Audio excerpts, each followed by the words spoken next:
El día de mi boda, mientras esperaba a mi novio en el altar, mi suegra me jaló del brazo y me transfirió 20,000 pesos. No era un regalo. Era la mitad del dinero que ella misma me había robado, para convencerme de que no me casara con su hijo. Tengo 30 años. Mi esposo tiene 27. Nos conocimos hace 4 años en una conferencia de trabajo y desde el principio congeniamos. Era educado, divertido, inteligente. Exactamente lo que buscaba. A los 6 meses de relación conocí a su mamá, y desde ese momento supe que las cosas no iban a ser fáciles. No es que me haya dicho algo directamente ofensivo. Nunca lo hizo. Pero su forma de mirarme, de hablarme con monosílabos, de ignorarme cuando llegaba a su casa, todo dejaba claro que yo no le parecía suficiente para su hijo. Según lo que él me contó después, a ella le molestaba que yo fuera mayor, que ganara más dinero que él, que fuera un poco más alta. Para ella, eso significaba que yo era demasiado, como si existiera un molde invisible al que yo debía ajustarme para merecer a su hijo. Pero la verdad, esas cosas nunca me quitaron el sueño. Yo estaba con él porque lo quería, no para complacer a su mamá. Así que opté por ignorarla, no confrontarla, no pelear.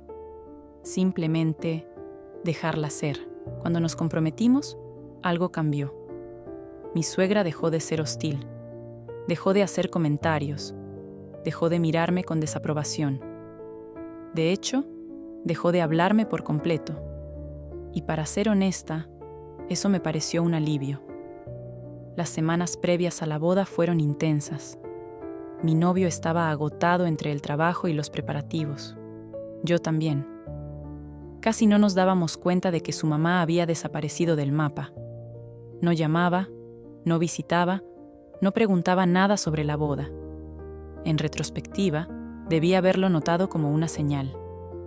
Pero en ese momento, solo pensé que finalmente había aceptado la situación. Qué equivocada estaba. Elegimos un lugar precioso para casarnos. Un jardín aislado cerca del bosque, alejado de la ciudad. Yo llegué primero porque quería sorprenderlo con la primera vista cuando él entrara. Uno de esos momentos cinematográficos que siempre había imaginado. Pero las cosas no salieron como esperaba. El coche de mi novio se descompuso a mitad del camino. Como el lugar era tan remoto, no podía simplemente caminar hasta ahí. Me avisaron que iba a tardar al menos 1 hora más en llegar. Fue entonces cuando mi suegra se me acercó. Me pidió hablar en privado. Yo accedí. Pensé que tal vez quería desearme suerte o darme algún consejo de última hora. Algo incómodo pero inofensivo. Lo que hizo fue sacar su teléfono y transferirme 20,000 pesos. Me quedé mirándola sin entender. Ella esperó unos segundos y luego explicó, con una calma que todavía me eriza la piel. Ese dinero es para que dejes a mi hijo. Ahora, tengo otros 20,000 que te transfiero en cuanto canceles la boda. No sé qué cara habrá puesto, pero por dentro sentí que el mundo se detenía. 40,000 pesos.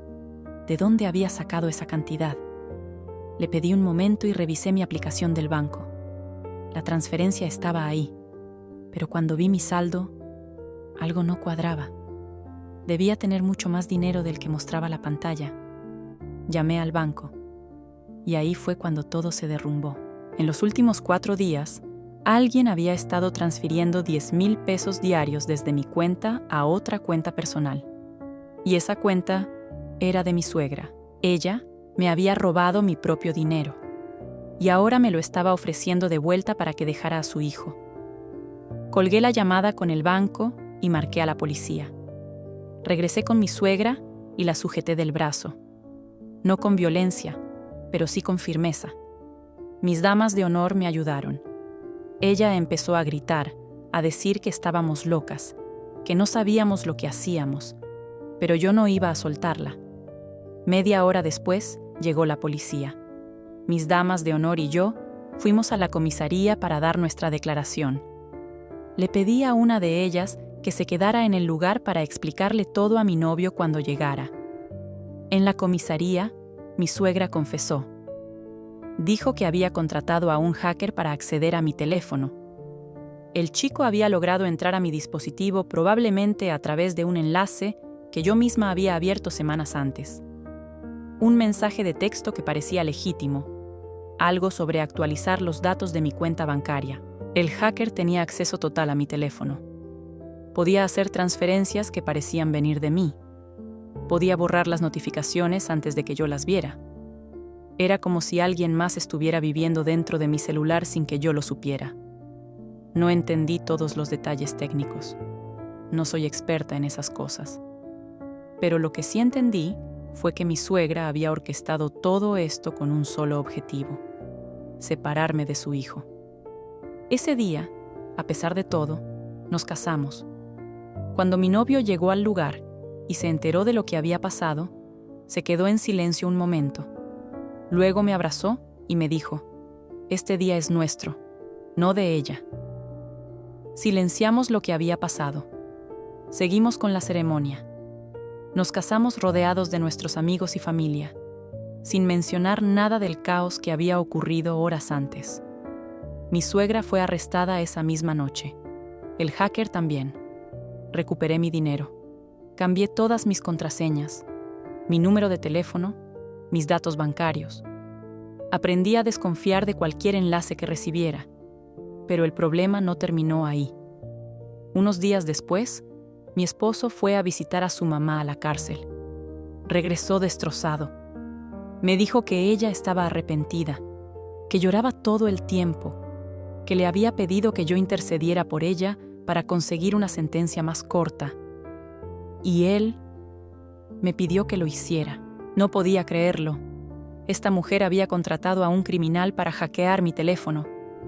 Me había robado 40,000 pesos.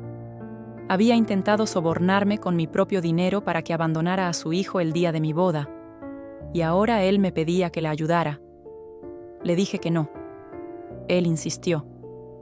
Me dijo que era su madre, que estaba sola, que su padre había muerto hace años y que ella era todo lo que le quedaba. La conversación terminó mal. No gritamos, pero hubo un silencio pesado entre nosotros que duró varios días. Una tarde, alguien tocó a nuestra puerta. Era la mamá del hacker. Venía a disculparse en nombre de su hijo. Nos contó que el chico tenía apenas 20 años, que su padre acababa de morir, que estaban pasando por una situación económica muy difícil, que mi suegra le había ofrecido 10,000 pesos por hacer el trabajo y él aceptó porque necesitaba el dinero. No justifico lo que hizo, pero escuchar su historia me hizo sentir, no sé, algo parecido a la compasión. La señora estaba a punto de llorar. La consolé un poco. Le dije que entendía, que no guardaba rencor hacia su hijo. Cuando se fue, mi esposo explotó. Me reclamó que había sido amable con la mamá del hacker, pero no con la suya, que le parecía injusto, que si podía perdonar a un desconocido, ¿por qué no a su propia madre? Le expliqué que era diferente. El hacker era un extraño que había cometido un error por dinero. Su mamá era alguien que me conocía, que sabía exactamente lo que estaba haciendo, y que lo hizo con la intención específica de destruir nuestra relación. Pero él no quiso escucharme. Salió de la casa, apagó su teléfono. No supe de él hasta la madrugada. A la mañana siguiente, después de un desayuno en silencio, él habló. Me contó que la noche anterior había ido a la casa de su mamá, la casa donde creció. Entró con las llaves de repuesto y se sentó solo en la sala, rodeado de fotos viejas de su familia. Me dijo que extrañaba a su papá, que si él estuviera vivo, nada de esto habría pasado, que se sentía incapaz de mantener unida a su familia, que su padre le había hecho prometer que cuidaría de su mamá y que sentía que estaba fallando.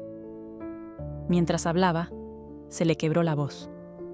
Lo abracé. Lloramos juntos. Yo también lloré, porque por un momento pensé que lo iba a perder. Después de un rato, le expliqué cómo me sentía yo. Le dije que no tenía nada personal contra su mamá, pero que lo que había hecho era demasiado grave, que no podía perdonarla, no ahora, que respetaba que él quisiera apoyarla, pero que yo no iba a participar en eso. Él lo entendió.